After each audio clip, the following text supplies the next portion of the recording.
El olor a humedad era el primero en golpearme cada tarde. Un olor denso, casi tangible, que se aferraba a la garganta y te hacía sentir como si estuvieras respirando a través de una gasa. Había heredado la casa de mi abuela, una construcción antigua y desvencijada en un pueblo que parecía haberse olvidado del tiempo. Un lugar aislado, rodeado de bosques oscuros y silenciosos, donde el único sonido era el crujir de las ramas bajo el viento. Iba buscando paz, un refugio del ruido de la ciudad, un lugar para escribir, para encontrar la inspiración que se me había escapado. Nunca imaginé que encontraría algo mucho peor. Al principio, pensé que era el viento. Un gemido lejano, como un lamento que se colaba por las grietas de las paredes. Lo ignoraba, lo atribuía a la vieja casa, a su estructura carcomida por el tiempo. Pero con el paso de los días, el gemido se hizo más definido, más humano. Comenzó a tomar forma, a adquirir una cadencia, una melodía extraña y perturbadora. Era una voz. Una voz que llamaba mi nombre. Al principio, muy suave, casi inaudible, como un susurro en la oscuridad. Pero cada noche se hacía más fuerte, más insistente. Intenté racionalizarlo. El estrés, la soledad, quizás. Me obligué a dormir con la luz encendida, a poner música a todo volumen, a llenar la casa de ruido para ahogar ese sonido que me taladraba los huesos. Pero nada funcionaba. La voz siempre encontraba la manera de llegar a mí, de penetrar en mi conciencia, de susurrar mi nombre en la quietud de la noche. Comencé a investigar la historia de la casa, buscando respuestas en los archivos del pueblo. Descubrí que la abuela, una mujer solitaria y enigmática, había vivido allí toda su vida. Nunca se casó, nunca tuvo hijos. Se dedicó a la jardinería, a coleccionar antigüedades, a sumergirse en libros antiguos y olvidados. Los vecinos la describían como excéntrica, distante, casi fantasmal. Dieron pocas pistas, pero una en particular me inquietó. Una leyenda local sobre una joven que murió en la casa hacía más de un siglo, ahogada en el pozo del jardín. Se decía que su espíritu vagaba por los alrededores, buscando a alguien a quien llamar. La idea me pareció absurda, ridícula. Pero la voz era real. No podía ser producto de mi imaginación. Empecé a sentir una presencia en la casa, una energía oscura y opresiva que me observaba desde las sombras. Objetos que desaparecían y reaparecían en lugares diferentes. Puertas que se abrían y cerraban solas. Sombras que se movían en el rabillo del ojo. Una noche, la voz fue más clara que nunca. No era un susurro, no era un gemido. Era una llamada directa, una súplica desesperada. Ven, ven a mí, estoy aquí, decía, con una voz llena de dolor y desesperación. Me levanté de la cama, temblando, y seguí el sonido. Me llevó al sótano, una cámara oscura y húmeda que mi abuela siempre mantenía cerrada. Nunca había bajado allí. La puerta estaba entreabierta. Abrí la puerta con cautela y bajé las escaleras.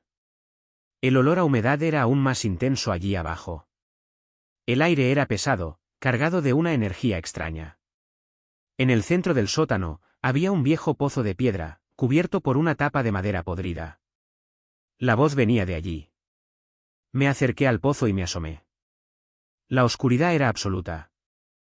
No podía ver nada. Pero podía sentir la presencia, la energía que emanaba de las profundidades. ¿Quién está ahí?, pregunté, con la voz temblorosa. La voz respondió, más cerca que nunca. Soy yo, estoy atrapada, necesito tu ayuda. Una fuerza invisible me empujó hacia adelante. Caí al pozo, golpeándome contra las paredes de piedra. El agua helada me envolvió. Intenté nadar, pero era inútil. La oscuridad era total, la presión implacable. Sentí que me ahogaba, que perdía la conciencia. Entonces, vi algo. Una figura pálida y translúcida, flotando en la oscuridad.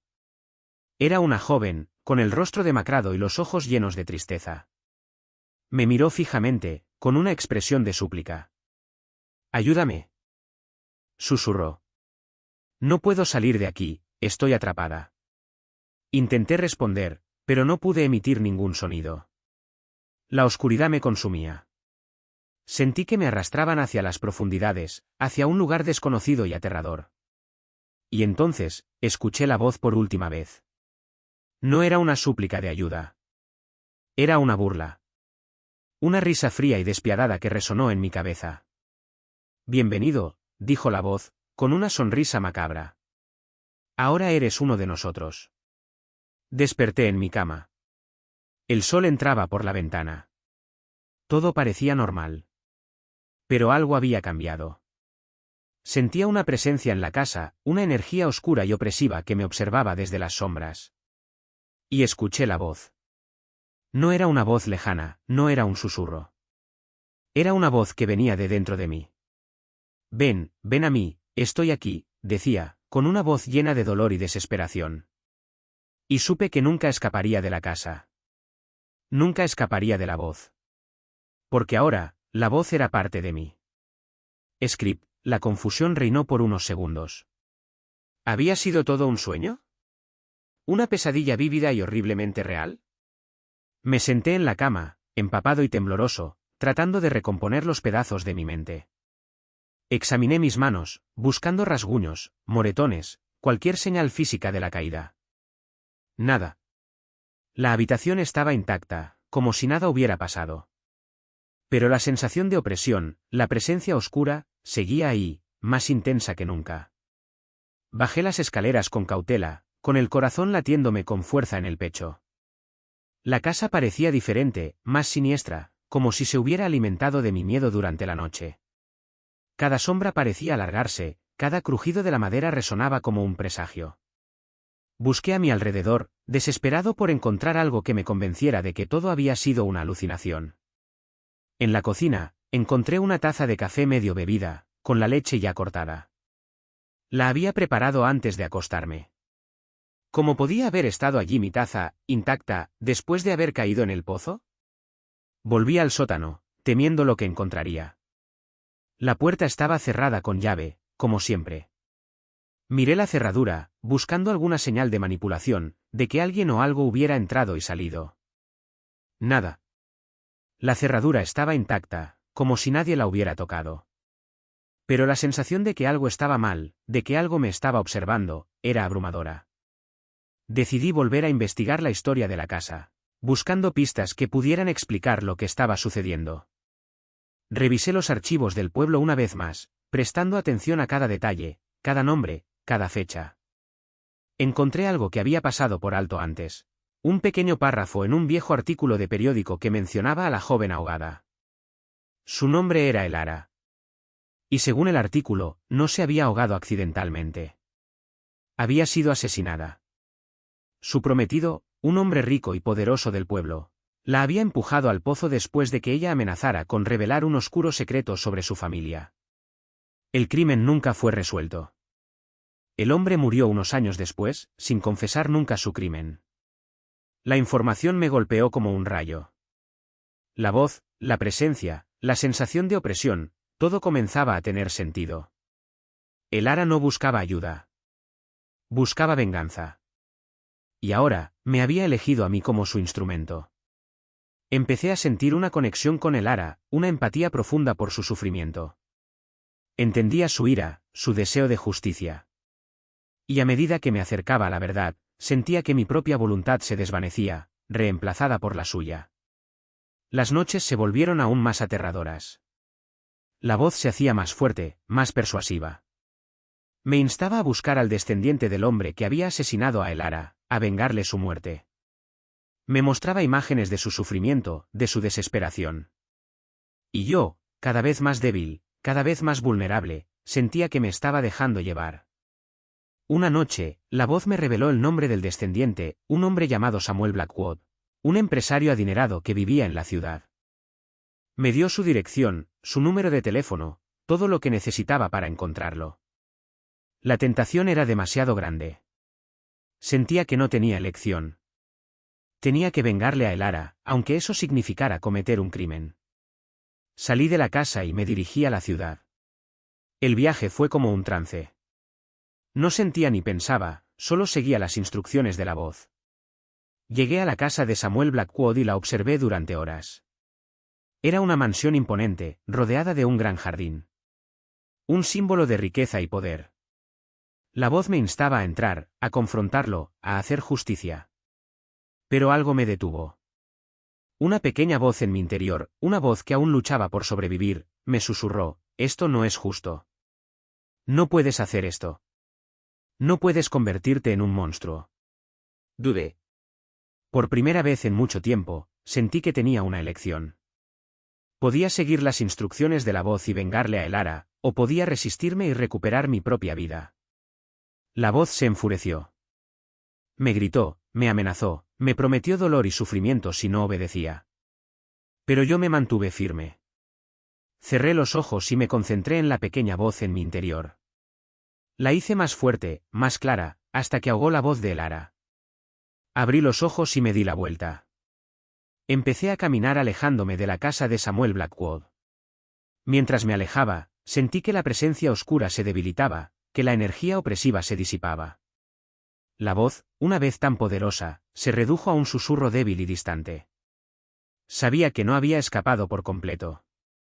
Sabía que Elara seguiría ahí, acechando en las sombras, esperando el momento oportuno para volver a reclamarme. Pero también sabía que tenía una oportunidad.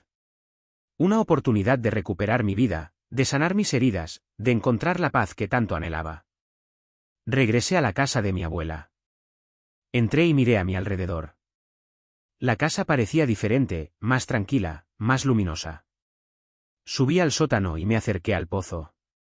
Miré hacia las profundidades, esperando ver a Elara. Pero no había nada. Solo oscuridad. Me incliné y cerré la tapa del pozo. Con cada golpe, sentí que la energía oscura se desvanecía, que la presencia de Elara se alejaba. Cuando terminé, me senté en el suelo, exhausto y tembloroso. Sentí una mano en mi hombro. Me giré y vi a una anciana de pie detrás de mí. Tenía el rostro arrugado y los ojos llenos de sabiduría. ¿Quién eres?, pregunté. Soy una amiga, respondió la anciana.